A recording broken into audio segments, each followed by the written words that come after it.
panggilan, seruan atau adzan, fala sholata lahu, artinya ia tidak datang, maka baginya tidak sah salatnya, illa min uzrin, kecuali karena ada uzur. Ini merupakan salah satu daripada hadis atau sunnah yang diriwayatkan oleh Ibnu Abbas. Masih banyak lagi hadis-hadis yang berbicara tentang itu. Demikian juga Al-Ma'qul. Lalu ada bab yang berbicara tentang al-a'dzarul mubihatu litakhallufi 'anil jama'ati. Ada uzur-uzur atau keringanan-keringanan ketika itu terjadi pada diri kita, boleh meninggalkan sholat berjamaah. Tadi kita melihat bagaimana urgensi pelaksanaan sholat berjamaah. Tetapi ada hal-hal dalam keadaan ketika kita mengalami itu disebut dengan uzur sehingga bisa meninggalkan sholat berjamaah. La yanbaghi lil muslimi an yatakhallafa an sholatil jama'ati bighairi uzrin. Tidak sepantasnya seorang muslim meninggalkan sholat berjamaah kecuali dengan uzur. Wa qad nassal ulama ala al-azhar allati yurakhkhasu bi sababiha lil insani bit takhalluf an sholatil jama'ati. Wa qad ittafaqa al-ulama wa ya'ti jumlati hadhil azhar. Jadi telah menjadi kesepakatan bahwa di antara uzur-uzur yang menjadi kesepakatan untuk meninggalkan salat berjamaah apa saja? Yang pertama, al-uzur awwalu, uzur yang pertama, wa huwal maradul ladzi la yaqdiru al-mar'u ma'ahu an ya'tiyal jamaah. Jika dia dalam keadaan sakit, mungkin dia tidak mampu lagi untuk melangkahkan kakinya untuk menuju ke masjid karena dalam keadaan sakit, maka ini adalah bagian daripada uzur, bagian daripada keringanan untuk meninggalkan sholat berjamaah. Pernah Bapak Ibu yang saya muliakan, Anas qala lam yakhruj ilaina Rasulullah sallallahu alaihi wasallam. Jadi pernah suatu masa Rasulullah SAW dalam keadaan sakit sehingga beliau tidak keluar untuk memimpin sholat berjamaah pada masa itu. Fauqimatis sholatu fa dhahaba Abu Bakar yataqaddam. Jadi salat telah dikumandangkan qomat, tetapi Rasulullah belum keluar pada masa itu, maka Umar melangkah ke depan untuk menjadi imam. Mungkin untuk mencari Rasulullah. Wa qala Rasulullah bil hijab yarfa'uhu falamma wada'a lana bayanul wajh Nabi sallallahu ma nazarna manzar qad ajaba ilaina min wajhi Nabi sallallahu hina wada'alana qala fa umma Nabi sallallahu biyadihi ila Abi Bakar an taqaddama. Jadi pada masa itu ketika Rasulullah tidak keluar dari tempatnya sementara sudah dikumandangkan qomat untuk melaksanakan salat berjamaah, lalu Abi Bakar bergegas menuju ke tempat Rasulullah SAW, lalu Rasulullah menunjuk atau memberikan isyarat kepada Abu Bakar supaya ia menjadi imam. Artinya Rasulullah SAW dalam keadaan sakit sehingga pada masa itu beruzur untuk sholat berjamaah karena yang ditunjuk untuk menjadi imam adalah Abu Bakar. Demikian juga jemaah yang bisa dilihat oleh Allah Subhanahu wa taala. Ibnu Abbas qala Rasulullah man sami'a nada falam yamna'hu min ittiba'ihi uzur qalu wa man uzur qala khaufun aw maradun wa lam tuqbalu minhu shalah allati sulliyat. Jadi diriwayatkan oleh Ibnu Abbas bahwa Rasulullah SAW berkata, barang siapa yang mendengar azan dan tidak ada uzur yang menghalanginya untuk datang ke masjid untuk melaksanakan salat berjamaah. Lalu waman uzur, yang menjadi pertanyaan, apa yang dimaksud dengan uzur? Qala, dikatakan khaufun aw maradun. Di antaranya yang menjadi uzur yaitu sakit. Yang kedua adalah khaufun, terjadi was-was, takut. ada larangan misalnya. Mungkin misalnya sedang gempa, sementara sudah tiba masa untuk melaksanakan sholat berjamaah, di sini ada waswas. Ini bagian daripada khaufun. Termasuk misalnya ketika terjadi yang namanya wabah pada masa itu, sehingga ada anjuran untuk tidak berjamaah, ini adalah bagian daripada khaufun, waswas. Maka dikatakan wa qala an-nabiy sallallahu alaihi wasallam minal azar, bahwasanya sakit adalah bagian daripada uzur. Wa qala an-nabiy sallallahu alaihi wasallam yaqulu murru Abu Bakar yusalli bin nas. Jadi Rasulullah dalam keadaan sakit, lalu Abu Bakar yang ditunjuk menjadi imam untuk mengimami sholat berjamaah. Bagian daripada khauf ini ulama membaginya. Yang pertama al-khaufu ala nafsi, takut terhadap jiwanya. Yang kedua al-khaufu ala mali, takut terhadap hartanya. Jika ia meninggalkan hartanya bisa hilang karena misalnya tidak dalam keadaan aman. Tidak dalam keadaan aman, sehingga ia menjaga hartanya itu, akhirnya ia tidak datang sholat berjamaah. Ini adalah bagian daripada uzur. Bukankah dalam dikatakan bahwa di antara ad-daruratud diniyah yang itu menjaga jiwa, menjaga harta. Tapi kalau misalnya yakin bahwa hartanya ini tidak akan hilang, aman, berarti itu bukan uzur. Itu bukan uzur.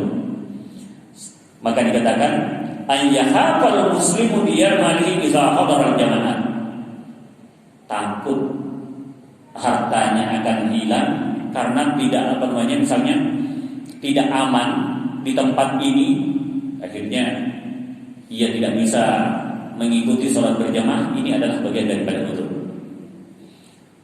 Di sini diberikan contoh ayyakuna lahu khubzun fit tanawwur. Misalnya ia dalam keadaan masak. Sini disebutkan lagi masukkan adonan roti di dalam obor, takut akan angus. Biasanya kan kalau orang Arab, orang Arab membuat roti itu tidak bisa sedikit, banyak sekalian. Nah, takut misalnya angus bisa merusak sehingga tidak ada yang bisa dikonsumsi. Ini bagian daripada al-khaufu 'alal mal.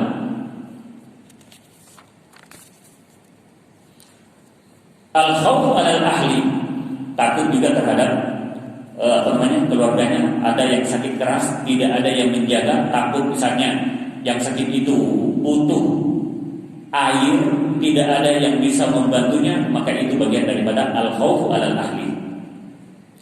Kesemua ini wa yaral ulama annal hikmata fi tasyri' hadzal hukum, bahwasannya agama dalam mengatur kesemuanya ini, hukum-hukum ini, annal maqsuda al jama'ati la yatahaqqaqu illa bil khushu'i fi sholati. Jadi kalau misalnya datang sholat berjamaah tetapi ada yang ditakutkan, nanti ketika saya datang sholat berjamaah tapi hatinya was-was, tidak tenang, sehingga maksud daripada sholat berjamaah itu tidak tercapai, dalam arti tidak khusyuk dalam pelaksanaan sholat. Bahwa tujuan daripada pelaksanaan sholat mestinya sholat ia dalam keadaan hatinya tenang sehingga tercapai yang namanya khusyuk. Tapi jika ada hal-hal yang mengganjal hatinya sehingga tidak bisa khusyuk, inilah yang dimaksud dengan a'dzar, yaitu uzur, keringanan. Sementara kalau tadi kita melihat betapa pentingnya, betapa fadilah daripada pahala daripada sholat berjamaah, tetapi ada yang disebut dengan uzur. Nah, ini ada yang menarik. Al-udhrur rabi wa huwa aqlul insan az-thawm at-tum awil basal ila an yashaba rihaha. Ini bagian daripada uzur. Tapi ini kayaknya jarang terjadi di Indonesia, Bapak Ibu.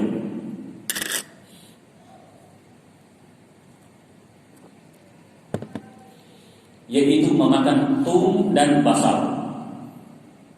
seseorang yang makan bawang putih dan bawang merah memakan mentah-mentah. Bapak Ibu, ada yang pernah makan bawang putih? Ada? Ada Pak ya? Terasa enggak? Terasa baunya? Kalau di Indonesia, kalau tidak di Indonesia mungkin jarang Pak. Jarang memakan mentah-mentah bawang putih itu ataupun bawang merah itu. Tetapi di Arab lain daripada yang lebar, seolah-olah tidak sedang makannya itu kecuali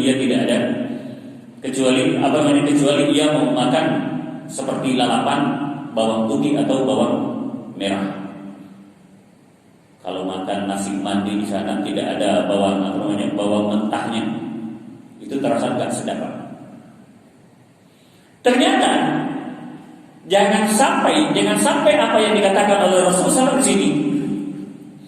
Di sini ulama mengatakan yukrah hudurul masjid liman akala sauman aw basalan. Jadi dimakruhkan datang ke masjid untuk melaksanakan sholat berjamaah orang yang baru saja memakan bawang putih dan bawang merah hingga baunya itu hilang. Takutnya mengganggu orang yang ada di samping kita. Padahal ini makanan Pak, halal Pak, halal. Tidak ada hukum yang mengatakan makan bawang itu haram, halal. Tetapi begitu indahnya dalam Islam, ada aturan yang ditetapkan oleh ulama, bahkan ditetapkan oleh Rasulullah SAW, bahwa man akala min hasil ba'la, yakni antum, fala yaqrabanna masajidana hatta yashabaduha. Jangan mendekat, jangan datang sholat berjamaah kalau Anda telah baru saja memakan bawang putih, bawang merah yang mentah Pak ya, yang mentah, bukan yang telah digoreng. Kalau kita di Indonesia rata-rata makan bawang yang sudah digoreng. Kalau di Arab makan mentah memang. Jadi dimakruhkan untuk datang sholat berjamaah hingga bau dari mulutnya karena bekas memakan bawang putih dan bawang merah untuk menghadiri sholat berjamaah. Kalau kita di Indonesia alhamdulillah jarang Pak memakan yang mentah-mentah itu. Kalau mau makan bawang putih kayaknya digoreng dulu Pak ya, disangrai. Dan bahkan katanya itu obat, betul Pak ya? Itu obat. Ini bukan yang dimaksud. Ini bukan ini yang dimaksud. Yang dimaksud di sini adalah yang memakan mentah. Yang makan mentah-mentah. Karena itu tadi saya katakan, beda kalau kita di Indonesia jarang orang makan bawang putih, bawang merah secara mentah-mentah. Tetapi di Arab itu bagian daripada lauk pauknya Pak. Itu bagian daripada lauk pauknya. Apakah ia makan nasi biryani, mau makan nasi mandi, mau makan nasi Yaman, mau makan makanan khas mereka itu namanya kacang full, itu pasti nyari yang namanya bawang itu. Oleh itu hati-hati setelah memakan dua jenis daripada buah-buahan itu. Dimakruhkan datang ke masjid untuk sholat berjamaah karena takutnya mengganggu yang ada di masjid atau di sampingnya paling tidak.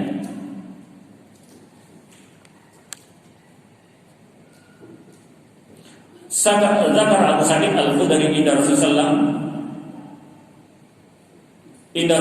antum wal basar wa qila ya Rasulullah wa ashaddu dzalik kulluhu antum apa nuharrimuhu.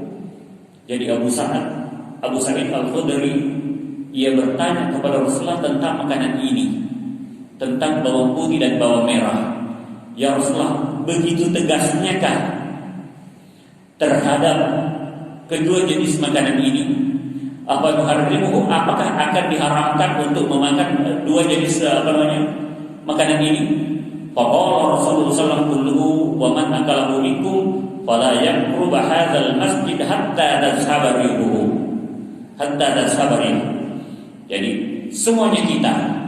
Barang siapa yang telah makan itu, bawang itu, maka janganlah mendekati masjid hingga baunya itu hilang. Jadi setelah makan silakan gosok mulutnya, giginya, supaya baunya hilang, supaya tidak mengganggu yang ada di masjid ketika melaksanakan sholat berjamaah. Nah, di sini dikatakan bahwa fa in kana makruhan fala, apabila bawang itu baik bawang merah atau bawang putih dimasak atau digoreng, fala, tidak yang dimaksud dengan yang pertama tadi. Kalau sekarang kita makan sop kah, makan bakso kah, dengan bawang goreng, bukan itu yang dimaksud Bapak. Silakan makan, itu tidak apa-apa, malah lebih enak, nggak terasa kalau tidak ada bawang gorengnya Pak ya. Tetapi yang dimaksud di sini adalah memakan mentah-mentah itu, karena orang Arab memang senang sekali makan kedelai itu dalam keadaan mentah. Anna ba'd riwayat qad asyarat ila ta'zal malaikah. Sebagian riwayat mengatakan bahwa itu bahkan malaikat pun itu terganggu ketika memakan buah itu. Wa hadza la yatasawwaru fi masjidin Nabi sallallahu alaihi wasallam fahasiba bal fi kulli masajidi alal itlaqi. Jadi bukan hanya masjid di mana Rasulullah tempat beribadah, dalam hal ini masjid yang ada Mekah dan Madinah, tetapi semua masjid. Artinya siapapun yang memakan bawang putih, bawang merah, cucilah baik-baik mulutnya supaya bau itu hilang, sehingga kita ikut salat berjamaah. Yang di samping kita pun juga melaksanakan salat berjamaah dengan tenang, tidak mengganggu daripada bau itu. Termasuk kita telah bahas wa huwa insyighalun nafsi bit-ta'ami wa mudafa'atil ahdatsaihi. Ketika salat berjamaah dikumandangkan, makanan sudah siap saji. Demikian juga ketika kebelet, itu bagian daripada uzur, buang dulu. Kalau sudah disiapkan makanannya, makan dulu. Kalau kebelet dulu, buang dulu, supaya tenang, bisa melaksanakan salatnya dengan salat berjamaah. Baik Bapak Ibu yang saya muliakan, sebelum saya lanjut, mungkin ada hal-hal yang kita ingin diskusikan, saya persilakan.